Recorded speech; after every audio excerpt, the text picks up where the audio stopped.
Straordinario miracolo a Rovereto.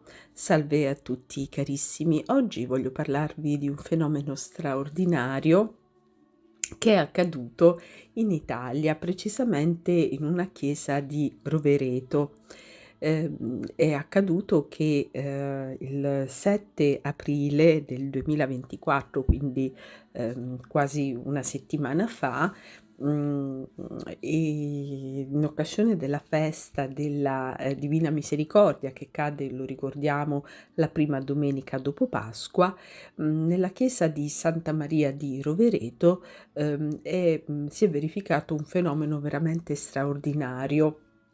In un altare laterale si trova, un'immagine, di Gesù misericordioso, così come descritto da Sor Faustina Kowalska, nel suo diario. E, in questa immagine di Gesù misericordioso, all'altezza proprio del cuore, da cui, partono i famosi, 2 raggi, uno bianco e uno rosso, a simboleggiare il battesimo e la purezza ritrovata grazie al battesimo e, la Santa Eucaristia e quindi la passione di Cristo.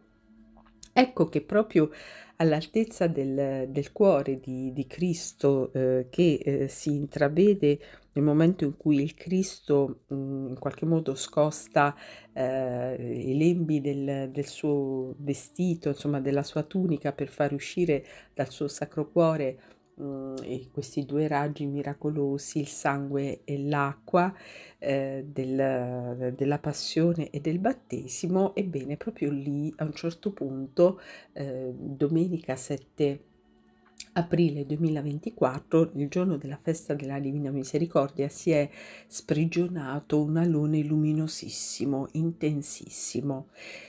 Purtroppo non abbiamo, notizie, riguardo alla durata del fenomeno, e quindi anche se magari poi, sia aumentato piano piano di intensità, se, la luce che si intravede abbia incominciato a pulsare, non sappiamo nulla. Abbiamo soltanto una fotografia che ci, documenta questo fenomeno, questo evento straordinario, e che adesso lascio alla vostra attenzione, alla vostra valutazione e alla vostra meditazione. A presto carissimi, santa giornata.